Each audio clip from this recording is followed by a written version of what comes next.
The song. Listen, heavens, I have something to tell you. Attention, earth, I've got a mouthful of words. My teaching, let it fall like a gentle rain, my words arrive like morning dew, like a sprinkling rain on new grass, like spring showers on the garden. For it's God's name I'm preaching, respond to the greatness of our God. The rock, his works are perfect, and the way he works is fair and just, a God you can depend upon, no exceptions, a straight arrow God. His messed up, mixed up children, his non-children, throw mud at him but none of it sticks. Don't you realize it is God you are treating like this? This is crazy, don't you have any sense of reverence? Isn't this your Father who created you, who made you and gave you a place on earth? Read up on what happened before you were born, dig into the past, understand your roots. Ask your parents what it was like before you were born, ask the old ones, they'll tell you a thing or two. When the high God gave the nations their stake, gave them their place on earth, he put each of the peoples within boundaries under the care of divine guardians. But God himself took charge of his people, took Jacob on as his personal concern. He found him out in the wilderness, in an empty, windswept wasteland. He threw his arms around him, lavished attention on him, guarding him as the apple of his eye. He was like an eagle hovering over its nest, overshadowing its young, then spreading its wings, lifting them into the air, teaching them to fly. God alone led him, there was not a foreign god in sight. God lifted him onto the hilltops, so he could feast on the crops in the fields. He fed him honey from the rock, oil from granite crags, curds of cattle and the milk of sheep, the choice cuts of lambs and goats, fine Bashan rams, high-quality wheat, and the blood of grapes. You drank good wine. Jeshurun put on weight and bucked, you got fat, became obese, a tub of lard. He abandoned the God who made him, he mocked the rock of his salvation. They made him jealous with their foreign trendy gods, and with obscenities they vexed him no end. They sacrificed to no god demons, gods they knew nothing about, the latest in gods, fresh from the market, gods your ancestors would never call gods. You walked out on the rock who gave you your life, forgot the birth God who brought you into the world. God saw it and spun around, angered and hurt by his sons and daughters. He said, from now on I'm looking the other way. Wait and see what happens to them. Oh, they're a turned around, upside down generation. Who knows what they'll do from one moment to the next. They've goaded me with their no gods, infuriated me with their hot air gods, I'm going to goad them with a no people, with a hollow nation incense them. My anger started a fire, a wildfire burning deep down in Sheol, then shooting up and devouring the earth and its crops, setting all the mountains, from bottom to top, on fire. I'll pile catastrophes on them, I'll shoot my arrows at them, starvation, blistering heat, killing disease, I'll send snarling wild animals to attack from the forest and venomous creatures to strike from the dust. Killing in the streets, terror in the houses, young men and virgins alike struck down, and yes, breastfeeding babies and gray-haired old men. I could have said, I'll hack them to pieces, wipe out all trace of them from the earth. Except that I feared the enemy would grab the chance to take credit for all of it, crowing, look what we did. God had nothing to do with this. They are a nation of idiots, they don't know enough to come in out of the rain. If they had any sense at all, they'd know this, they would see what's coming down the road. How could one soldier chase 1,000 enemies off, or 2 men run off 2,000, unless their rock had sold them, unless God had given them away? For their rock is nothing compared to our rock, even our enemies say that. They're a vine that comes right out of Sodom, who they are is rooted in Gomorrah, their grapes are poison grapes, their grape clusters bitter. Their wine is rattlesnake venom, mixed with lethal cobra poison. Don't you realize that I have my shelves well stocked, locked behind iron doors? I'm in charge of vengeance and payback, just waiting for them to slip up, and the day of their doom is just around the corner, sudden and swift and sure.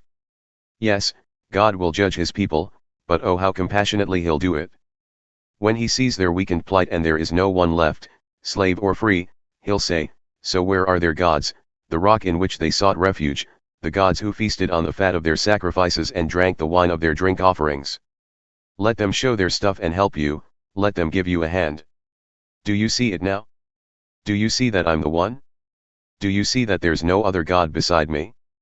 I bring death and I give life, I wound and I heal, there is no getting away from or around me.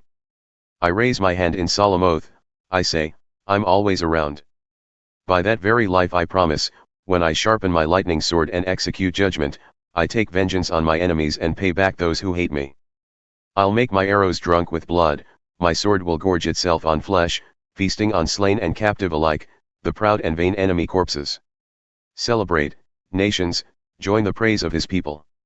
He avenges the deaths of his servants, pays back his enemies with vengeance, and cleanses his land for his people. Moses came and recited all the words of the song in the hearing of the people, he and Joshua son of Nun. When Moses had finished saying all these words to all Israel, he said, "Take to heart all these words to which I give witness today and urgently command your children to put them into practice, every single word of this revelation. Yes. This is no small matter for you, it's your life. In keeping this word you'll have a good and long life in this land that you're crossing the Jordan to possess." That same day God spoke to Moses, "Climb the Abarim mountains to Mount Nebo in the land of Moab, overlooking Jericho. And view the land of Canaan that I'm giving the people of Israel to have and hold. Die on the mountain that you climb and join your people in the ground, just as your brother Aaron died on Mount Hor and joined his people. This is because you broke faith with me in the company of the people of Israel at the waters of Meribah Kadesh in the wilderness of Zin, you didn't honor my holy presence in the company of the people of Israel. You'll look at the land spread out before you but you won't enter it, this land that I am giving to the people of Israel." The blessing. Moses, man of God, blessed the people of Israel with this blessing before his death. He said, "God came down from Sinai, he dawned from Seir upon them, he radiated light from Mount Paran, coming with 10,000 holy angels and tongues of fire streaming from his right hand. Oh, how you love the people, all his holy ones are palmed in your left hand. They sit at your feet, honoring your teaching, the revelation commanded by Moses, as the assembly of Jacob's inheritance." Thus God became king in Jeshurun as the leaders and tribes of Israel gathered. Reuben, let Reuben live and not die, but just barely, in diminishing numbers. Judah, listen, God, to the voice of Judah, bring him to his people, strengthen his grip, be his helper against his foes. Levi, let your Thummim and Urim belong to your loyal saint, the one you tested at Massah. Whom you fought with at the waters of Meribah, who said of his father and mother, "I no longer recognize them." He turned his back on his brothers and neglected his children, because he was guarding your sayings and watching over your covenant. Let him teach your rules to Jacob and your revelation to Israel, let him keep the incense rising to your nostrils and the whole burnt offerings on your altar. God bless his commitment, stamp your seal of approval on what he does, disable the loins of those who defy him, make sure we've heard the last from those who hate him. Benjamin, God's beloved, God's permanent residence. Encircled by God all day long, within whom God is at home. Joseph, blessed by God be his land, the best fresh dew from high heaven. And fountains springing from the depths, the best radiance streaming from the sun and the best the moon has to offer, beauty pouring off the tops of the mountains and the best from the everlasting hills, the best of earth's exuberant gifts, the smile of the burning bush dweller. All this on the head of Joseph, on the brow of the set-apart one among his brothers. In splendor he's like a firstborn bull, his horns the horns of a wild ox, he'll gore the nations with those horns, push them all to the ends of the earth. Ephraim by the 10,000s will do this, Manasseh by the thousands will do this. Zebulun and Issachar, celebrate, Zebulun, as you go out, and Issachar, as you stay home. They'll invite people to the mountain and offer sacrifices of right worship, for they will have hauled riches in from the sea and gleaned treasures from the beaches. Gad, blessed is he who makes Gad large. Gad roams like a lion, tears off an arm, rips open a skull. He took one look and grabbed the best place for himself, the portion just made for someone in charge. He took his place at the head, carried out God's right ways and his rules for life in Israel. Dan is a lion's cub leaping out of Bashan. Naphtali brims with blessings, spills over with God's blessings as he takes possession of the sea and southland. Asher, best blessed of the sons. May he be the favorite of his brothers, his feet massaged in oil. Safe behind ironclad doors and gates, your strength like iron as long as you live. There is none like God, Jeshurun, riding to your rescue through the skies, his dignity haloed by clouds. The ancient God is home on a foundation of everlasting arms. He drove out the enemy before you and commanded, destroy. Israel lived securely, the fountain of Jacob undisturbed in grain and wine country and, oh yes, his heavens drip dew. Lucky Israel. Who has it as good as you? A people saved by God. The shield who defends you, the sword who brings triumph. Your enemies will come crawling on their bellies and you'll march on their backs. The death of Moses. Moses climbed from the plains of Moab to Mount Nebo, the peak of Pisgah facing Jericho. God showed him all the land from Gilead to Dan, all Naphtali, Ephraim, and Manasseh, all Judah reaching to the Mediterranean Sea, the Negev and the plains which encircle Jericho, city of palms, as far south as Zor. Then and there God said to him, This is the land I promised to your ancestors, to Abraham, Isaac, and Jacob with the words I will give it to your descendants. I've let you see it with your own eyes. There it is. But you're not going to go in. Moses died there in the land of Moab, Moses the servant of God, just as God said. God buried him in the valley in the land of Moab opposite Beth Peor.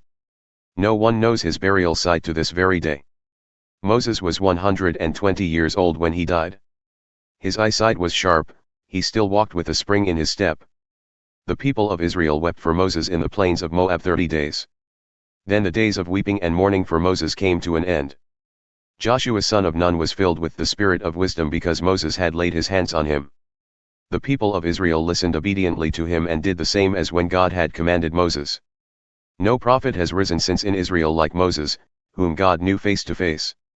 Never since has there been anything like the signs and miracle wonders that God sent him to do in Egypt, to Pharaoh, to all his servants, and to all his land, nothing to compare with that all-powerful hand of his and all the great and terrible things Moses did as every eye in Israel watched.